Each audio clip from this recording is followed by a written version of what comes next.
Welcome to For Feck's Sake Marketing Adventures with Carmel. And we have an amazing guest here today to talk about something that's really topical at the moment, all about the Great Resignation. So we have Dale Kennett with us today. Dale's the owner of Forensichr HR, human resources expert in culture, industrial relations, employee relations, recruitment, and retention, and so much more.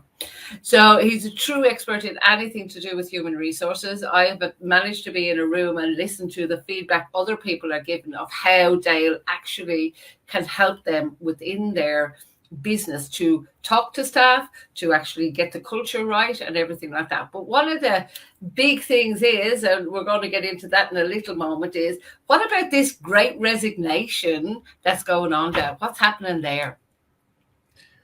It's time for change. We've been cooped up in our offices for, a good couple of years with the COVID, and It's prompted us to do a lot of thinking. And for a lot of people, it's that time to change. Yeah. And do you think it's driven? So I was doing some research on it. Is it as bad in Australia as it is in other countries? And is it at the moment? No. No, it's not. Okay. But do you think that's coming? Yes. Okay. And they're also calling it the big quit as well. To explain to us what the big resignation is.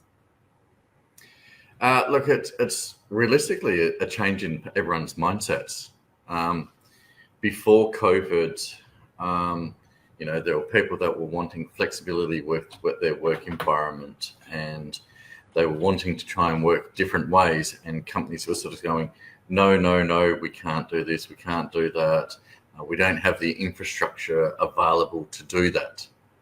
And it's too costly to implement that infrastructure. Yeah.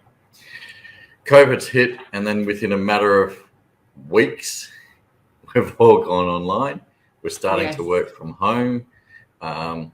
And excuse me, we've changed the way that we've started doing things. And that one thing that was so hard that we couldn't do before become a reality. And in a sense, a lot of people have been feeling cheated by that aspect of it. I've been asking for that, but you've been telling me no, but all of a sudden, within a matter of weeks, we've suddenly got the infrastructure. We can do that. As an employer, are you cheating me out of what's occurring here? And so, then for the first 12 months, everyone's just sort of like sitting in their roles, doing what they can, just keep on working with what they got. And then as we've started coming out of our lockdowns and everything like that, it's that time where we start thinking, well, do I still feel cheated by that organisation? Do I still not feel right? But then also it comes down to, once we've gone into the new working environment where we're working from home, we're working flexible, if the company hasn't managed that correctly, then it's sort of like, well, hang on a second, I don't feel comfortable with the way that you did that. So no, I think it's time for me to move on as well. So there are so many factors that are coming into play that has resulted in people thinking, I think it's time to see where the greener grass is. Yeah.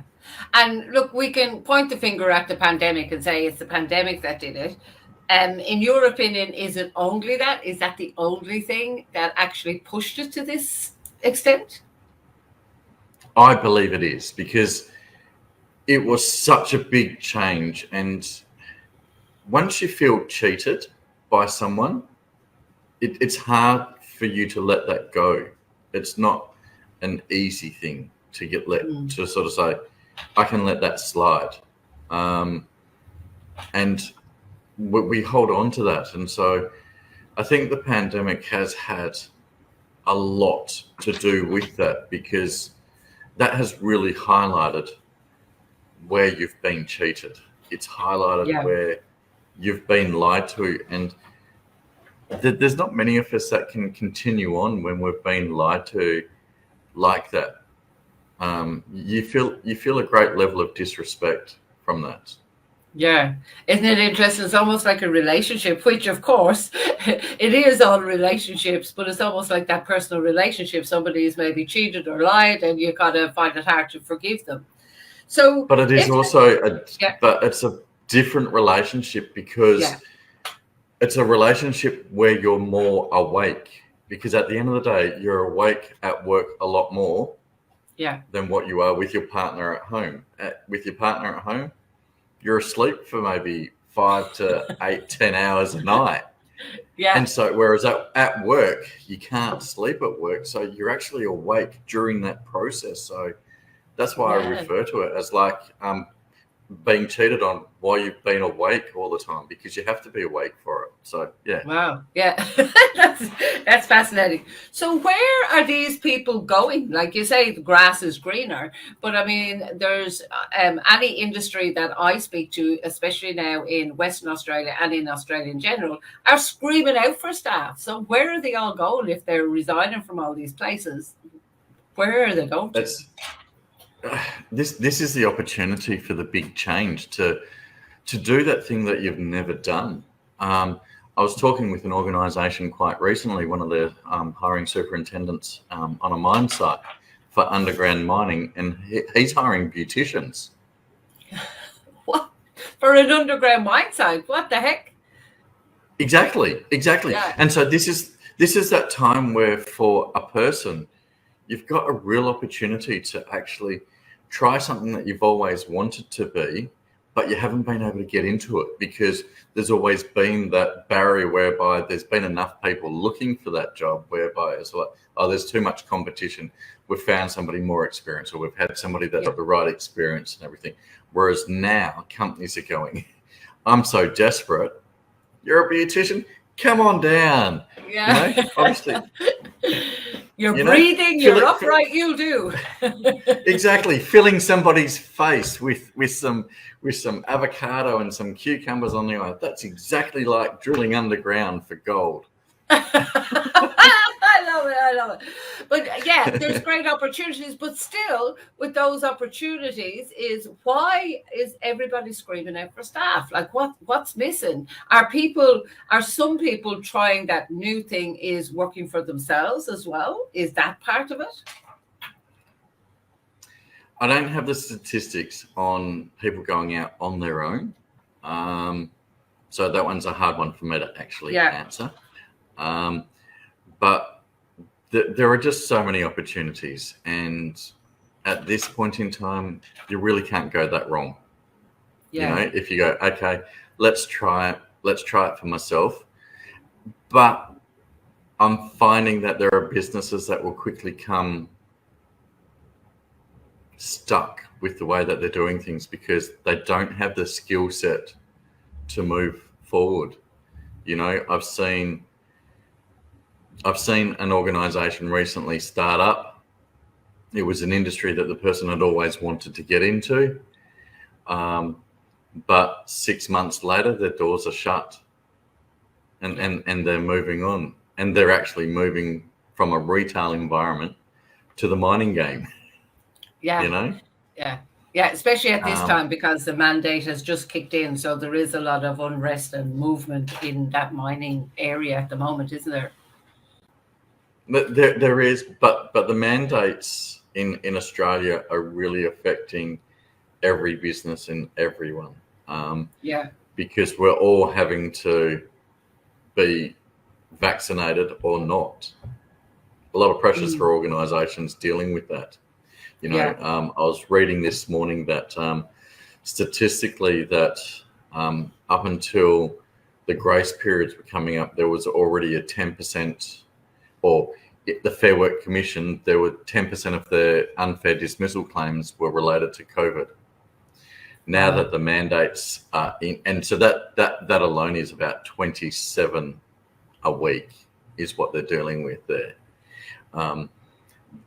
After the mandates, grace periods have ended, which they've all started ending now, they're expecting a marked increase in the amount of unfair dismissals that are going through because of the mandate.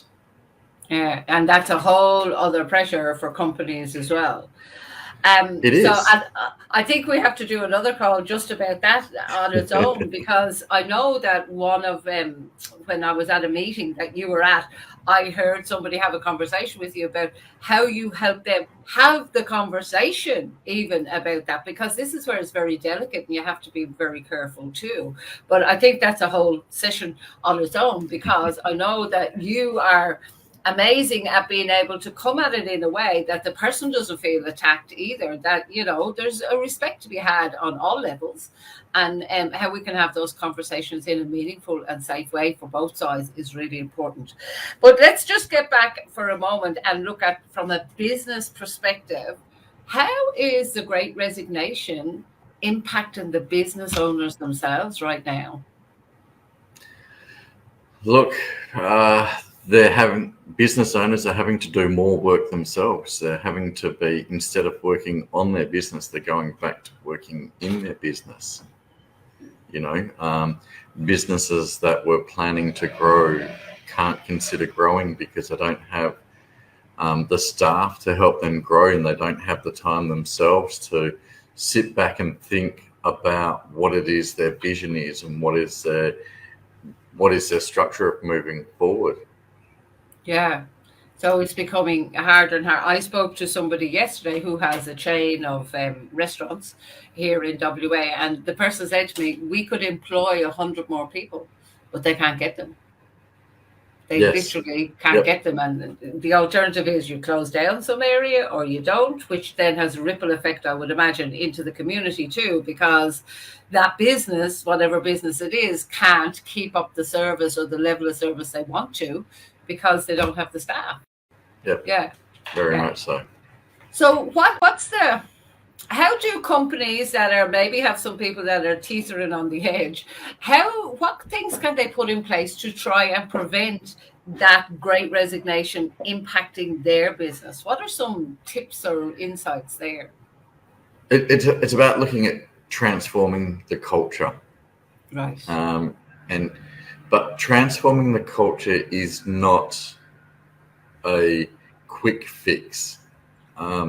Most transformations of organizations you're talking about, it's about a 10-year process. If you're an organization that has been going for quite a few years, because you've already got an ingrained culture. If you look at say a big organization like the ANZ, since about 2015, they've been trying to go through an organizational change, and the CEO that come in at that time, he tried doing it in 3 years. He's already conceded now that it's not going to be achieved because they had a 180-year-old culture that they were trying to transform moving forward. But they're still working on it.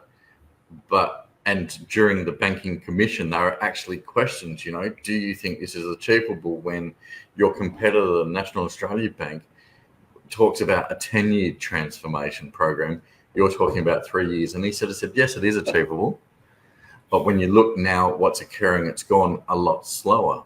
Yeah. That's obviously for an organisation with thousands of employees. But when you're talking about an organisation with about 5 employees, it's still going to take years for the employees to see the change actually coming into fruition, because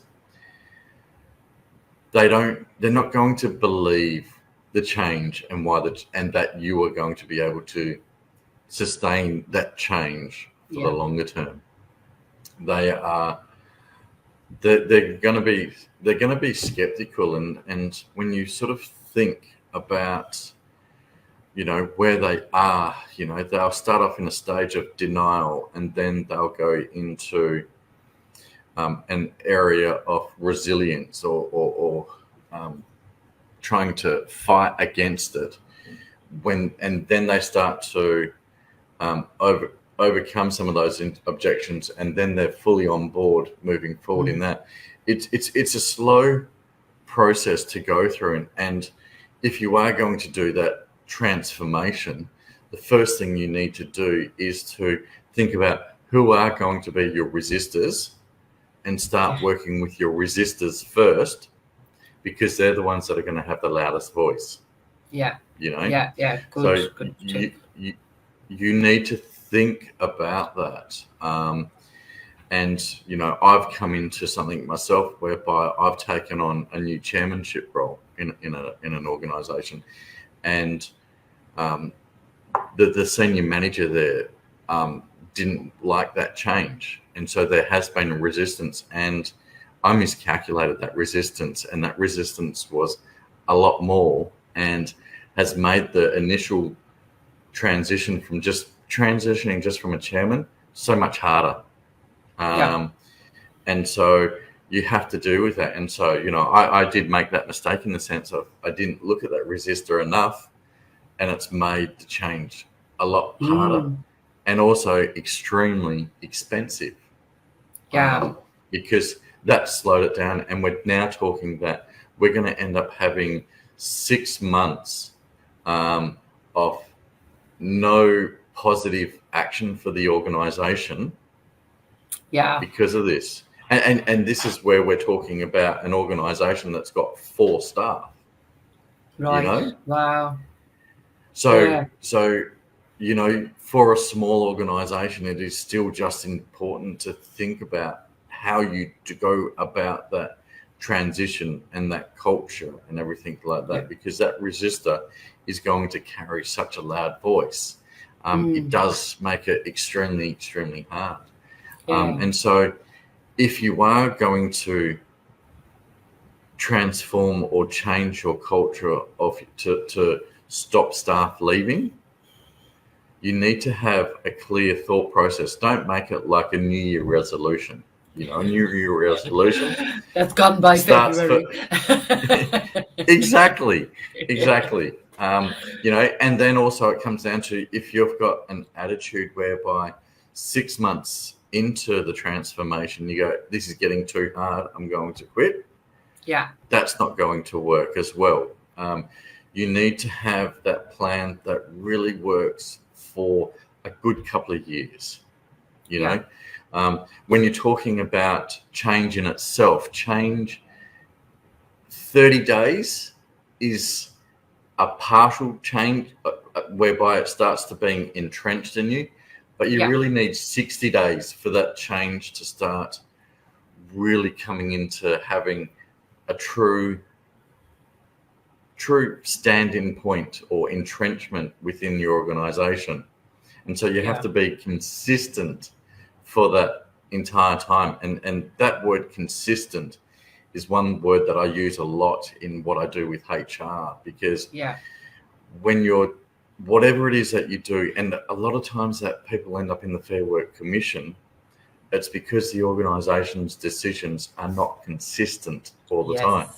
Yes. And so consistency in your organisation is important, and being true to the all along also is the important part, helping make you transform your organisation just that little bit better. If you are seriously thinking about trying to transform your culture, I would turn around and sort of say, look at Kotter's Steps to Change.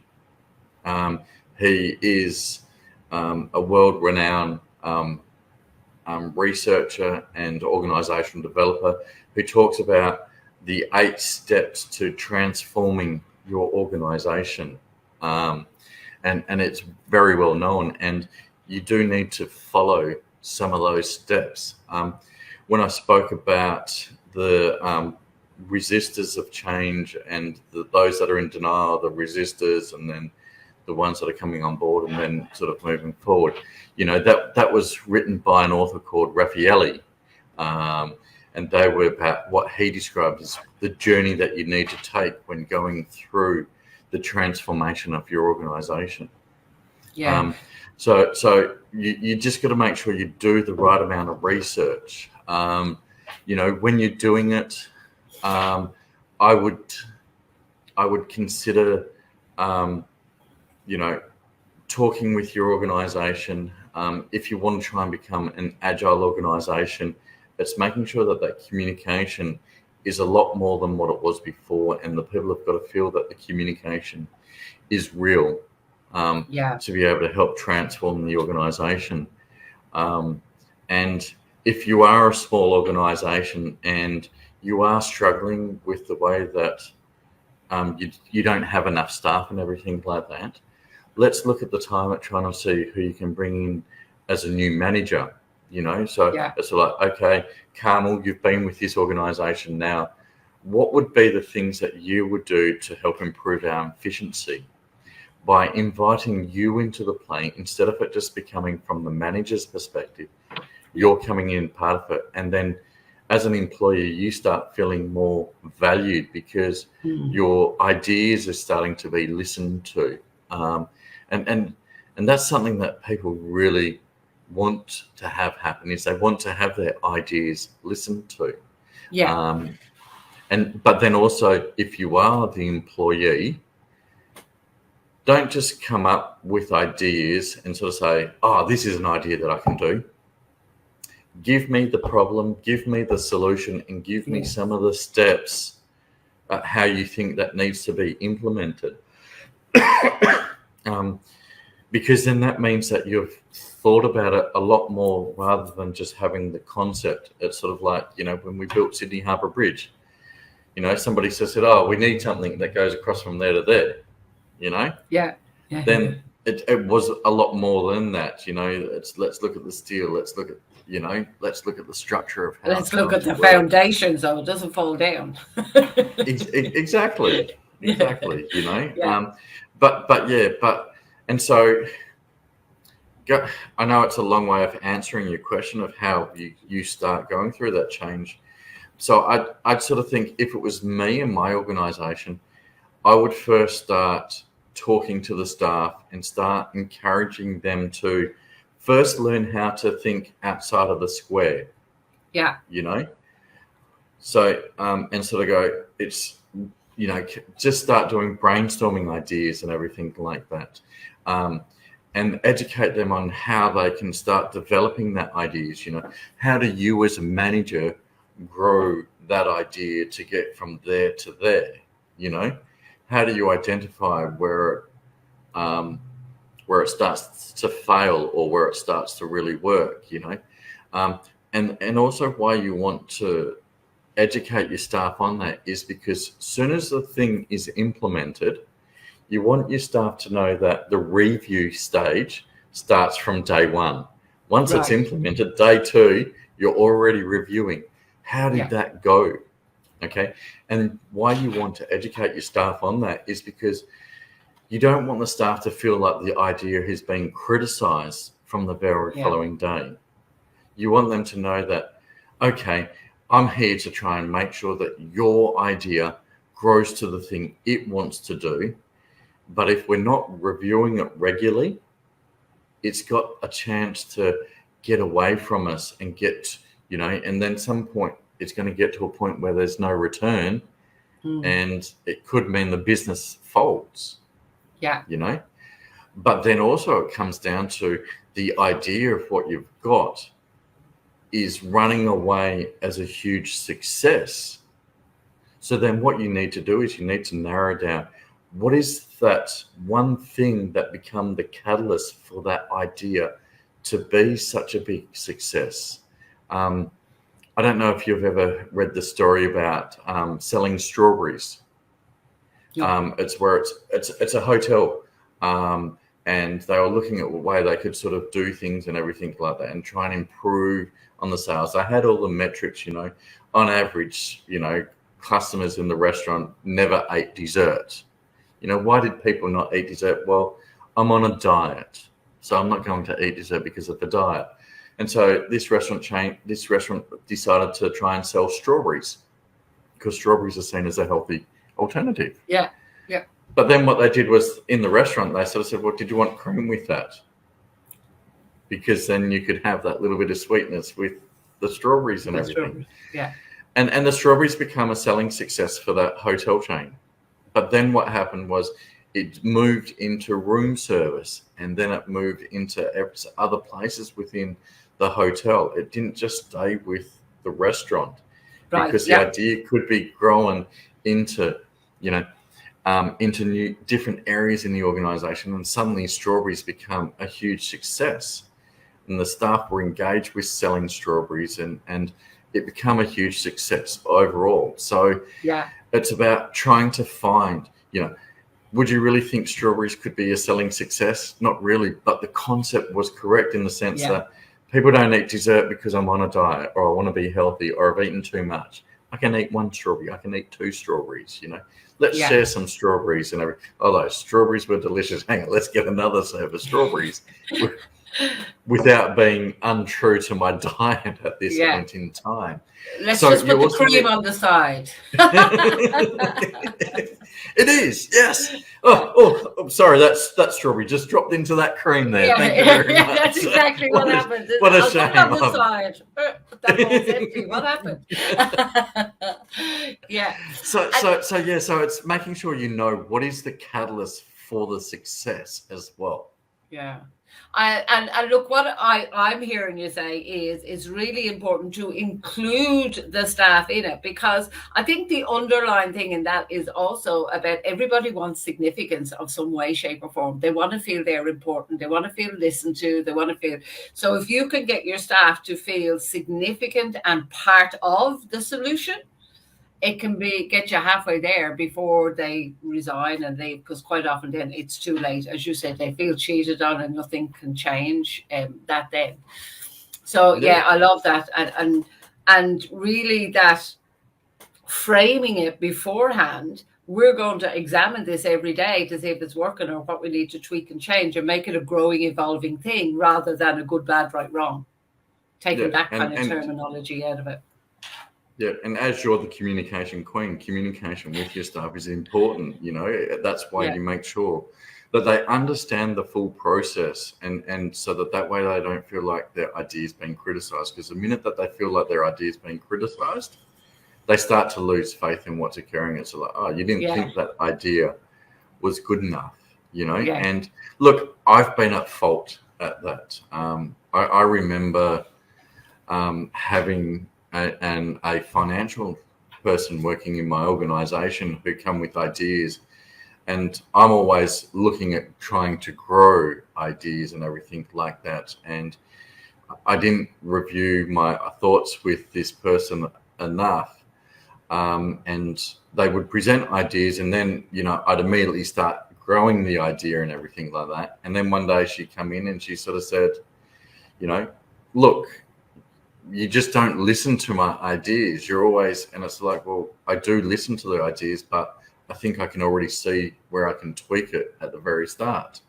So I start tweaking straight away, and that's been the wrong thing, to the point where by one day she put in an idea, I started to tweak it, and she goes, you know what? I can't handle this anymore. I quit.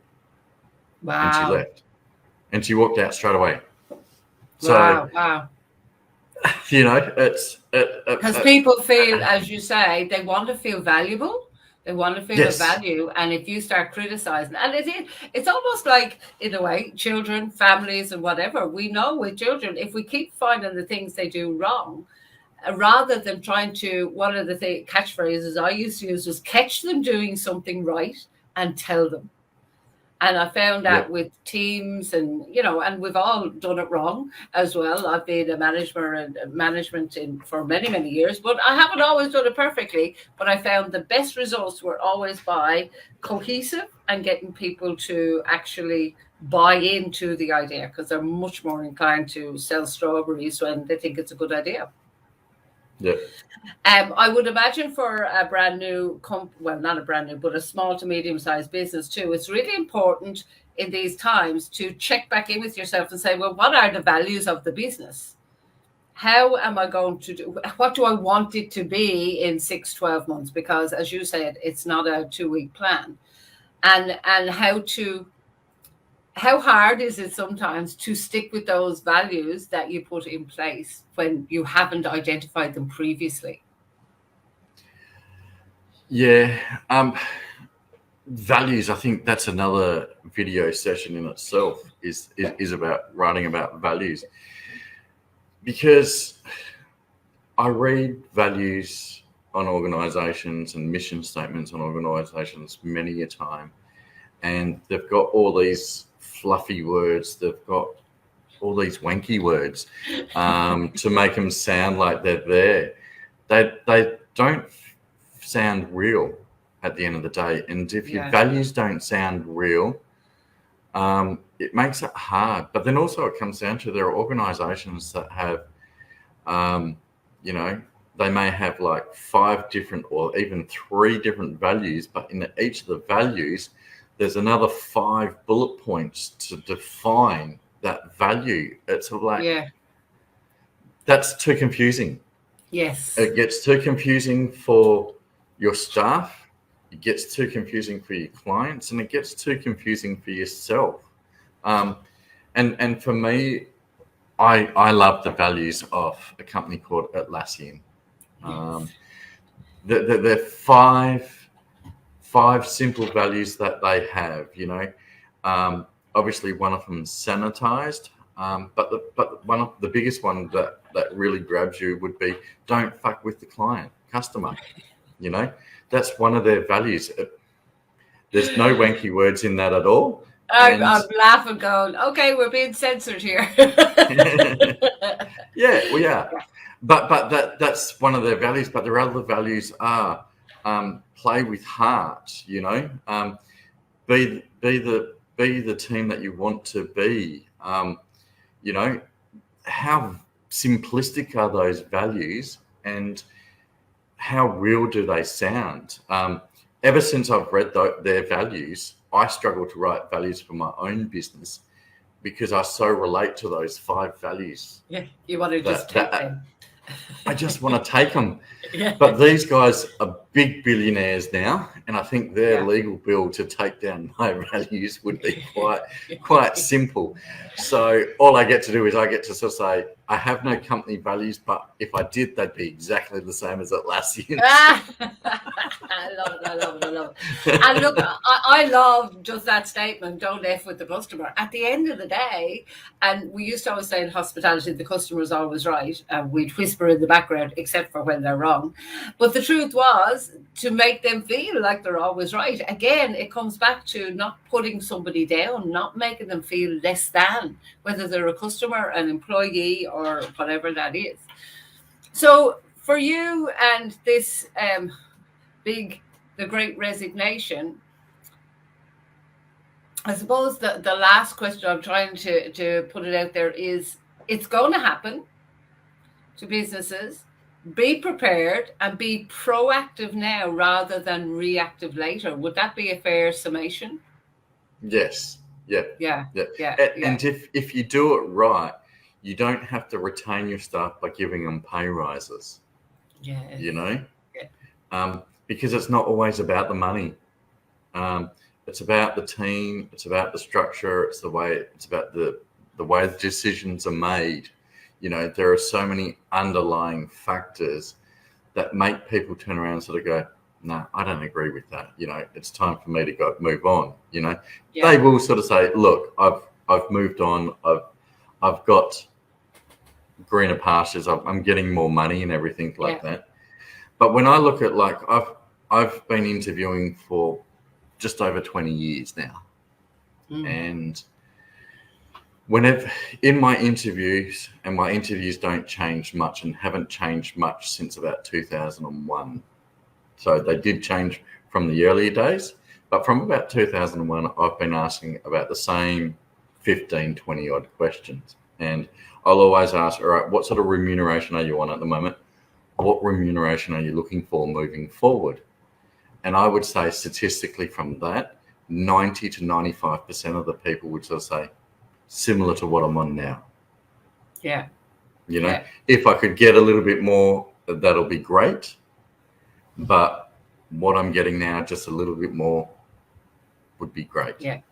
And I think you're right. And it comes back again, and it seems to be the consistent thing, is about people feeling valued. People will stay when they feel valued, when they feel important, when they feel that what they do matters. Because at the end of the day, isn't that what we all want? We all want to know that we matter. And as you say, if we're spending our waking hours in this job, because you're right, looking at it, you spend so much of your time in your job. And if you don't feel valued and significant and important in some way, shape, or form in that job, well, it's depressing. Yep. Yeah. Exactly. No, honest. Awesome. Well, Dale, I think we have another few interviews to come up because we touched on a few things that were so amazing. So, guys, if you would like to get in contact with Dale, I'm going to pop up his LinkedIn handle, if that's the right. So it's Dale Kennett with 2 N's, 2 T's. I think I spelled it incorrectly myself earlier.